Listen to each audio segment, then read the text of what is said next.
Welcome to What the Teacher Means by Revision. This is one of the first videos for the revision process in ORGL 398. I'm Megan O'Neill.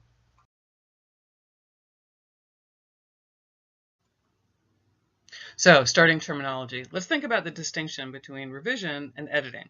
Revision is big stuff, rereading the assignment to make sure you've met the goals, thinking about what you intended, and then looking at your words objectively to measure whether you've actually achieved your intention. Ensuring that individual elements are all incorporated and continuous. No dropped ideas, for example, that just sort of appear magically in your text, and maybe you talk about them, but maybe you don't.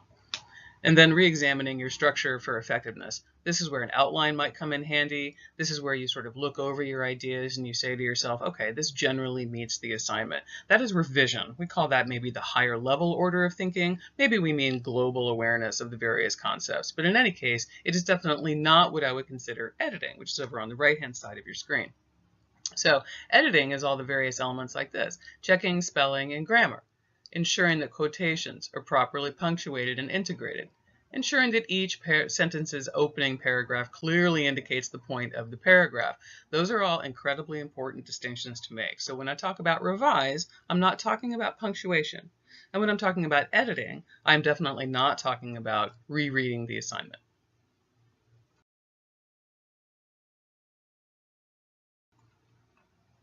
Generally speaking, a strong writer rethinks and rethinks and rethinks content and form. The example that I've given you here is a classic example from when President Barack Obama was in office. He did a number of his own speeches. He wrote a number of his own speeches, even the ones that speechwriters would create for him. He went through, and as you can see in the picture here, went over them in great detail. Liner notes here, for example. Lots of stuff being added in here, for example. So there's lots of handwriting in the margins. That all indicates content changes and additions. Note here that lines and arrows indicate changes in arrangement and presentation, so like right there. Inside the paragraphs, word choices, editing choices, and deleted choices, like all this stuff through in here, indicate sentence level editing. So there's a lot of editing and revision going on here, but most often what happens is that this kind of page happens after you've done both. That's important.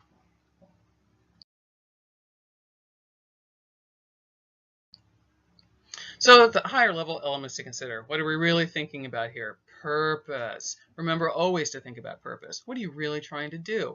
Are you actually just responding to the prompt, or are you owning it? Do you have something to say, or is your purpose just, okay, get this assignment done? If you can't answer this question yet, you don't yet own it, and you need to start working on that. And then double check. Does your purpose actually match the goal of the assignment?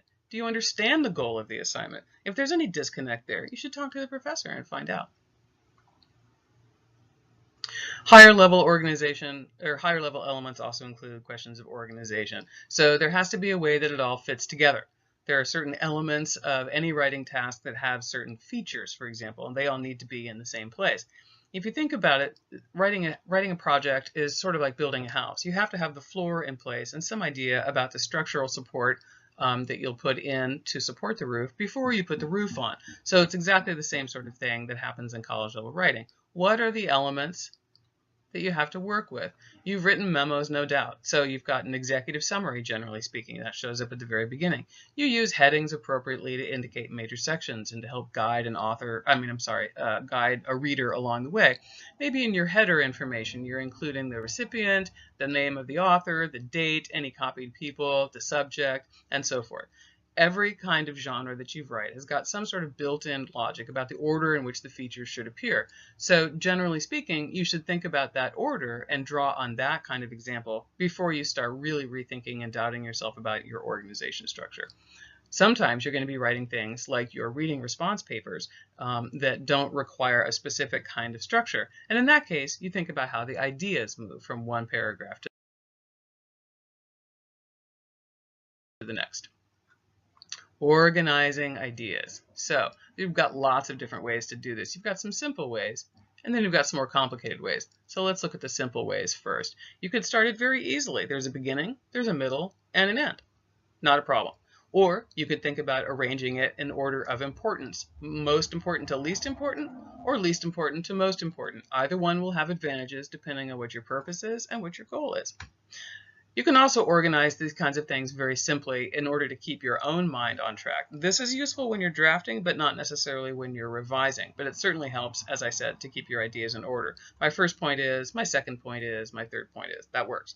It also helps to support the 5-paragraph structure, which most of us learned at some point as a very handy basic setup for everything that you might need to write in college. That isn't actually true, but it's a good paragraph structure assumption to make. It's a good rule of thumb until you operate differently. Of course, we don't necessarily want you to write just 5 paragraphs. We really want you to write an extended number of paragraphs. And then the final option that you've got is, in this essay, I will first, and then I will. Some people will think of this kind of a thesis statement as an announcement. Here's what I'm going to do, rather than a 1 or 2 sentence explanation of your purpose. Either one will work. I would say that this kind of structure is more suitable for an early draft than it is for a final draft. You can also think about organizing by the nature of the material, whether you're doing comparisons, whether you're setting up analyses, whether you're writing a report or a memo or an email that has specific features that need to be paid attention to. It could just be a task list, in which case you need to think about keeping your items kind of parallel. You've got lots of ways to organize your material, so think ahead.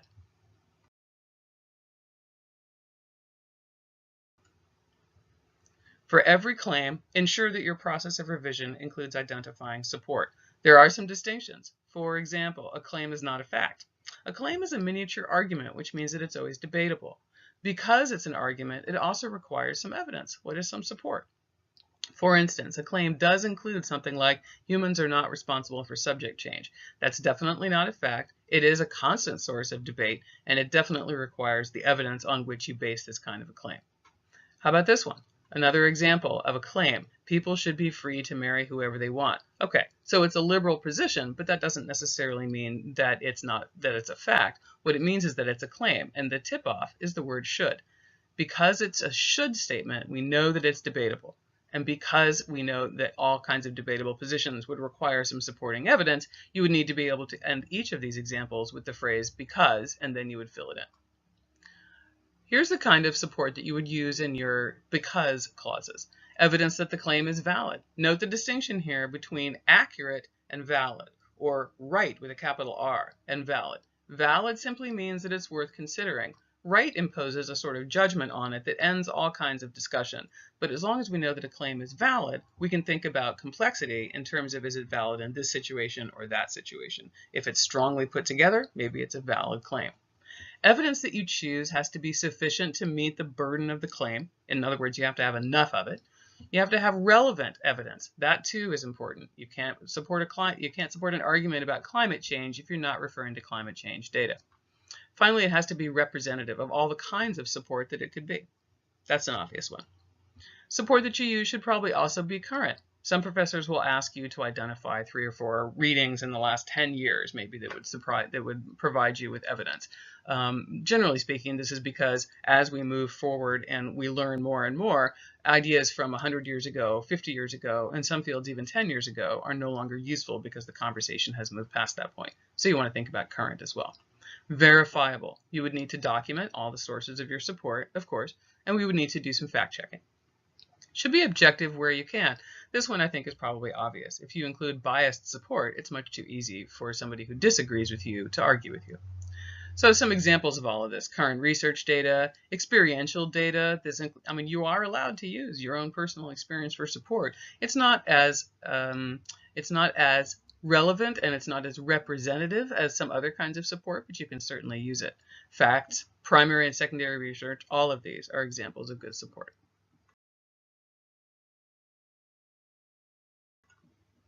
So here's an example of actually thinking it through, identifying claim and support.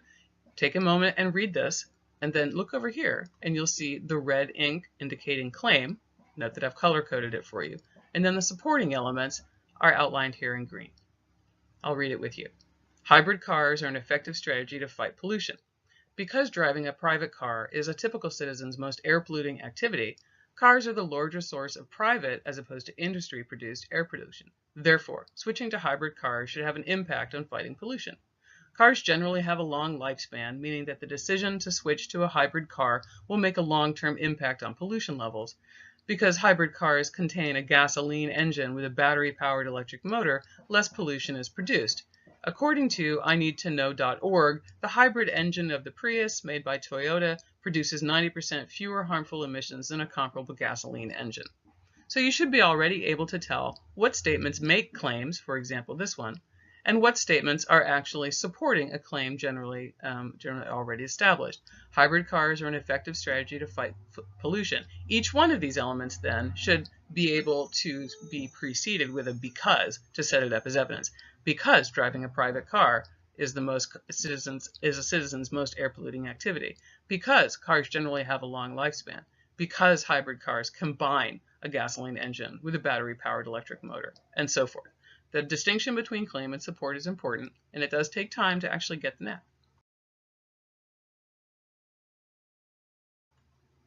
Sentence level editing.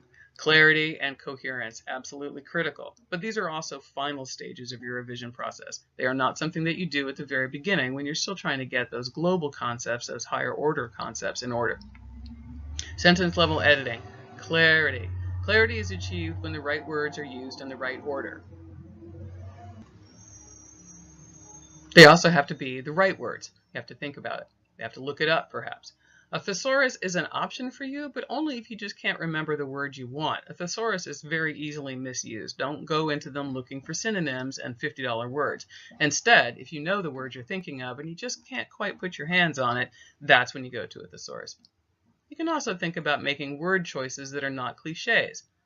Words that carry additional meaning because they're complicated words. Those words are much more suitable for conveying complex ideas. Coherence happens when the ideas and the words in the writing fit together neatly into a concise package. We often think of coherence as whether it's understandable or not, or whether somebody is speaking in babble or not. Coherence actually means that the ideas are tightly related, so they're cohere to each other. So the key concepts and terms are sewing ideas and paragraphs together because they continually show up.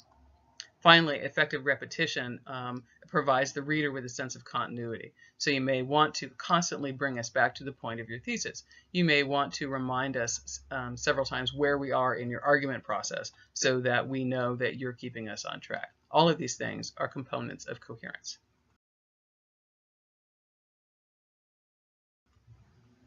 Finally, a checklist for revisions. You may have already gotten some of these from your professor feedback. Think of that as a checklist. You have to consider each of the ideas suggested on your draft by your professor and by your classmates. You definitely are allowed to reject those suggestions. You are the writer, but you should think about what was meant by each one of the comments. Now, think about how each one of the higher order revisions affects the rest of the essay. For instance, if somebody suggests to you that your organization is not entirely effective, when you reorganize those paragraphs, you may discover that you've lost some transitions that you had in mind. You may discover that the juxtaposition of paragraphs in a different order has generated some new thinking, which requires you to go back and think about your thesis. All of these things are okay, but you need to carry them through and track all the changes all the way through each revision task. Have you asked at least one other person to read it with you? Such a good idea. Having a second set of eyes is an excellent way to identify mistakes that you've made and maybe things that you have not considered. Your kids will be able to help you with this, your workmates would be able to help you with this, and certainly your classmates and your professor can help you with this. Finally, have you printed it out? There's actually documented evidence that suggests that when we look at something on a computer screen, our eyes do not perceive all the tiny details. Something to do with the number of pixels and the number of rods and cones in your eyes and how those actually interact. So, for example, it's entirely possible to look at something online and not see a detail like a period, a missing period or a missing comma that you would see very easily if you printed it out and you had the documented pages in your hands. So I would strongly recommend printing it out and working it over with your hands, whatever your revision process happens to be, printing it out and looking at it, making notes on it with a pen or a pencil, getting into your text and working on it is essential if you're going to print it out and do a nice job. Finally, and I put this in red for a reason, one of the things that frustrates college professors the most is when you don't do more than just fix what the professor pointed out.